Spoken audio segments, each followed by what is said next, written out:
Max Verstappen is somehow both the safest man on the grid and the one standing on the biggest trapdoor in Formula One. On paper, he's locked into Red Bull until 2028. In reality, the team around him is falling apart. Helmut Marko gone, Christian Horner gone, Adrian Newey gone, and a risky, unproven Red Bull engine coming for 2026.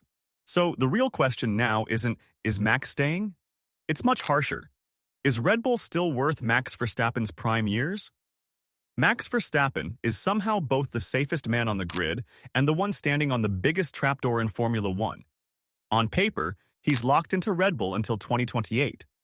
In reality, the team around him is being ripped apart piece by piece. Helmut Marko gone at the end of 2025, Christian Horner already out, Adrian Newey building a new future somewhere else, key sporting and strategy figures walking away, and a risky, unproven Red Bull Powertrains engine waiting for 2026. So the real question now isn't, is Max staying? It's much harsher. Is Red Bull still worth Max Verstappen's prime years? To understand how strange this moment really is, you have to remember the Red Bull Verstappen joined and the Red Bull he's looking at now. When Max exploded onto the scene and then into title contention, Red Bull looked like a closed, unbreakable system. Mateschitz at the top, Horner running the garage, Marko controlling the driver ladder, Newey drawing cars that rewrote what fast looked like. Stability, clear hierarchy, clear purpose. Build the quickest car in the world around this one. Ultra-aggressive Dutch kid and crush everyone. For years, that's exactly what happened. World titles, race wins, dominance so casual that most Sundays felt like a formality. That was the empire Max committed to when he signed a mega deal to 2028. The problem is, that empire doesn't really exist anymore. Dietrich Mateschitz passed away. That alone changed the entire political climate inside Red Bull. The old racing first vision gave way to a more corporate, multi-headed structure. Christian Horner, the public face and longtime architect of Red Bull's F1 operation, is gone after nearly 2 decades in charge. Adrian Newey, the technical genius whose fingerprints are on so many of Max's winning cars, has gone to chase a new challenge, taking his experience and aura with him. And now, the final piece that bound Max emotionally to Red Bull, Helmut Marko, the man who put him in Formula One and protected him ever since, is stepping away at the end of 2025.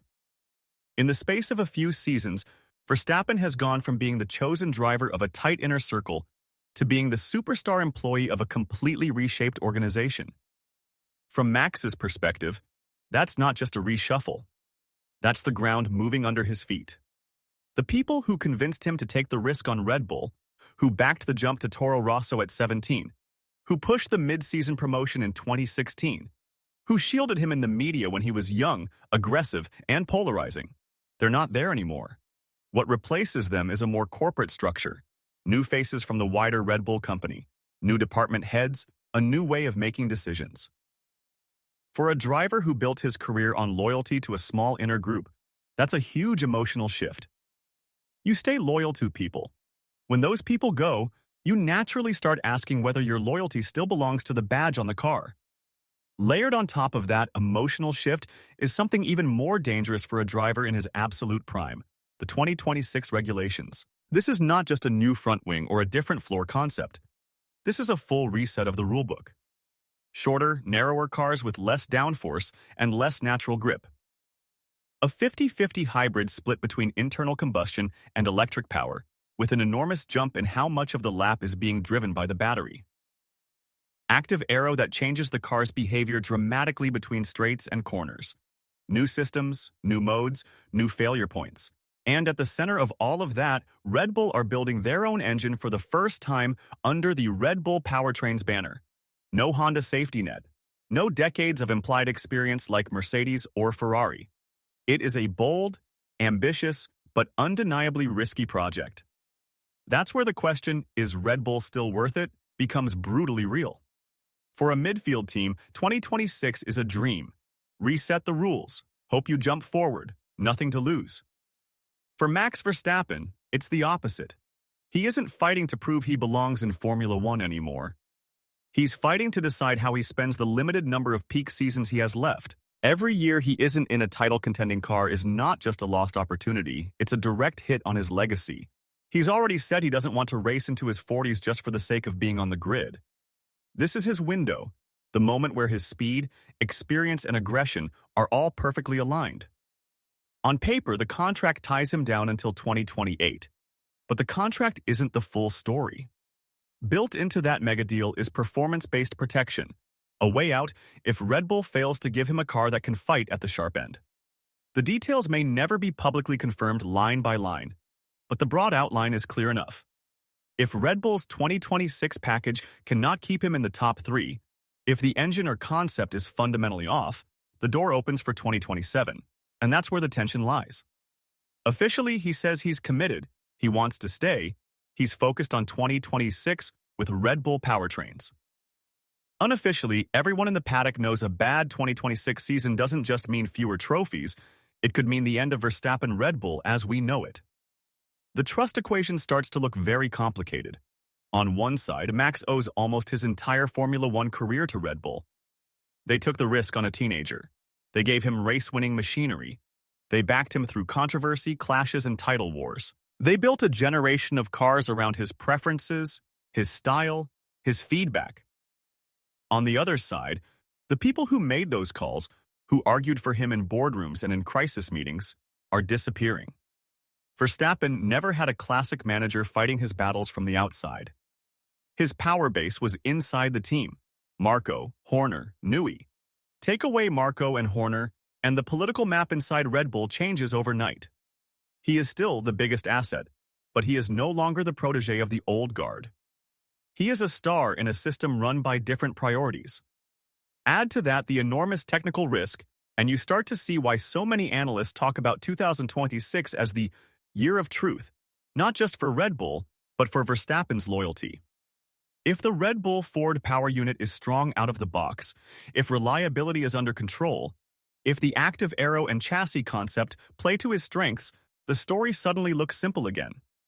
He stays, he wins, he adds titles in a second major regulation era with the same team.